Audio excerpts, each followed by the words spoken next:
जय हिंद साथियों, स्वागत है आप सभी का शाइन वाईटी क्लासेस में। हिंदी शॉर्ट हैंड की प्रैक्टिस डिक्टेशन 100 शब्द प्रति मिनट गति से डिक्टेशन 5 सेकंड में शुरू होगी। स्टार्ट। नौकरियों में बढ़ते तनाव और कार्य संस्कृति में बदलाव की जितनी बातें आज हमारे देश में कहीं सुनी जा रही हैं, उन्हें देखते हुए कहा जा सकता है कि वैश्विक अर्थव्यवस्थाओं के साथ तालमेल बिठाने और दुनिया की ताकतवर कंपनियों से आगे निकलने का दबाव भारतीय कंपनियों पर काफ़ी बढ़ गया है। नतीजा यह कि कभी हर हफ्ते न्यूनतम 70 घंटे काम करने की ज़रूरत रेखांकित की जाती है, तो कभी तनाव की बात स्वीकार करने पर कर्मियों को काम से ही हटाने का फरमान जारी करने की खबर आती है। पैरा। देश दुनिया में आज ऐसे लोगों की कमी नहीं जो राष्ट्र निर्माण के लिए जुनून की हद तक जुटने के पक्ष में हैं। यह पूरा विमर्श तब और ज़्यादा प्रासंगिक हो जाता है जब पता चलता है कि सिर्फ आबादी बहुल देशों में ही नहीं, बल्कि अमेरिका तथा ब्रिटेन जैसे विकसित मुल्कों में भी ऐसी ही जुनूनी कार्य संस्कृति की मांग उठ रही है, ताकि अर्थव्यवस्था सुदृढ़ हो सके और रोजगार क्षेत्र में संकट को दूर किया जा सके। हाल में नोएडा की एक कंपनी ने अपने कर्मचारियों के कामकाजी माहौल के बीच तनाव पैदा होने संबंधी सर्वेक्षण कराया।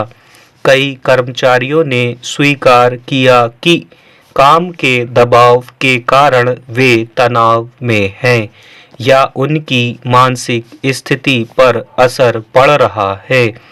सर्वेक्षण में मानसिक तनाव स्वीकार करने वाले 100 कर्मचारियों को नौकरी से निकाल देने की खबर आई।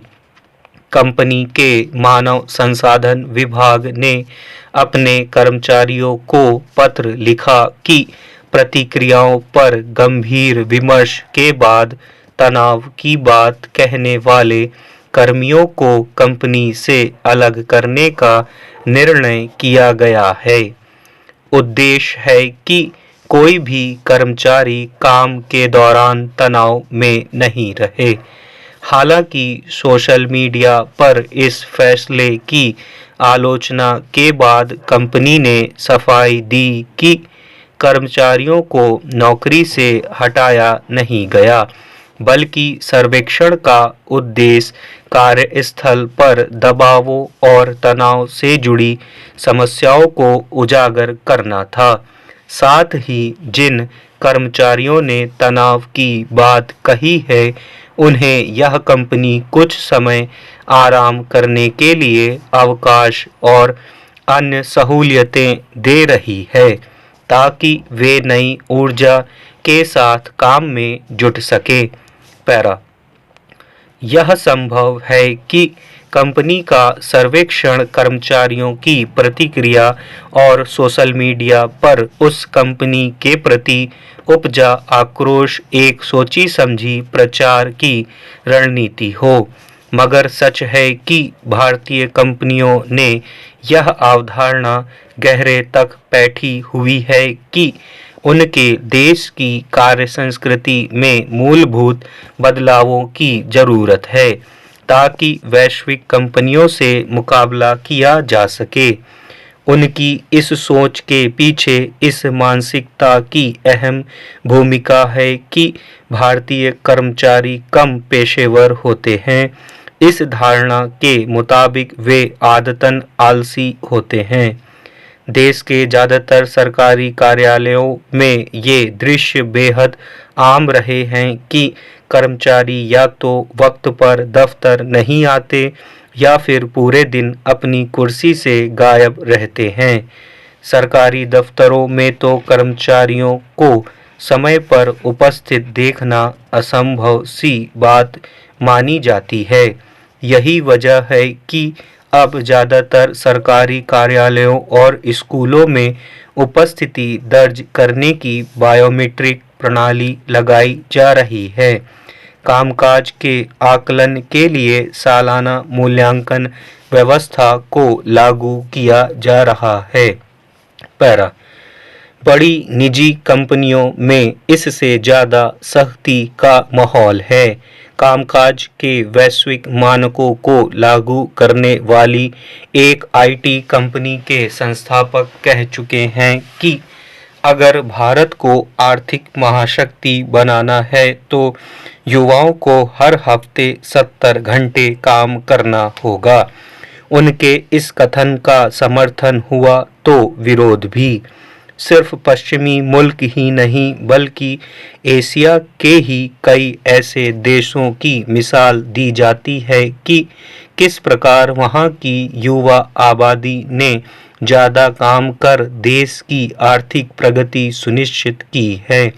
मसलन जापान के बारे में दावा किया जाता है कि वहाँ कर्मचारी न केवल ज़्यादा काम करते हैं बल्कि वे सालाना 9 दिन की छुट्टियां भी नहीं लेते हैं, जबकि नौकरी की उनकी शर्तों में इससे 2 गुने से ज़्यादा छुट्टियां मिलती हैं। पड़ोसी चीन में नियोक्ता अपने कर्मचारियों से ज़्यादा काम करने की अपेक्षा करते हैं। चीन में एक मशहूर ई-कॉमर्स कंपनी के संस्थापक भी कह चुके हैं कि कर्मचारियों को हर दिन सुबह 9 बजे से रात 9 बजे तक काम करने की ज़रूरत है और 5 कार्य दिवसों वाली परंपरा फिजूल है।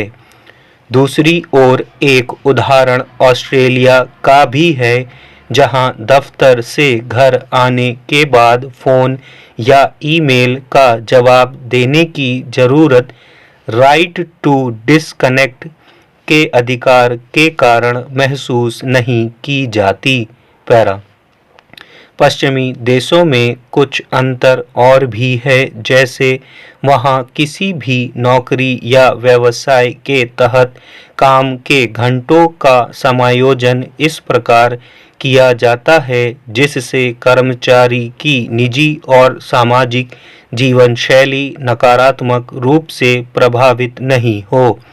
वर्क लाइफ बैलेंस यानी काम और जिंदगी के बीच संतुलन कायम रखने की नीति के अंतर्गत यूरोपीय अमेरिकी देशों में सरकारें और निजी कंपनियां यह हिसाब किताब भी रखती हैं कि कहीं कर्मचारी ने साल में ज़रूरत से कम छुट्टियां तो नहीं ली या फिर कर्मचारी आवश्यकता से अधिक समय दफ्तर में तो नहीं रुक रहा है। पैरा अब एक ऐसा माहौल बनाया जा रहा है कि भारतीय कर्मचारियों को पहले से ज़्यादा काम करने के लिए मजबूर होना पड़ रहा है।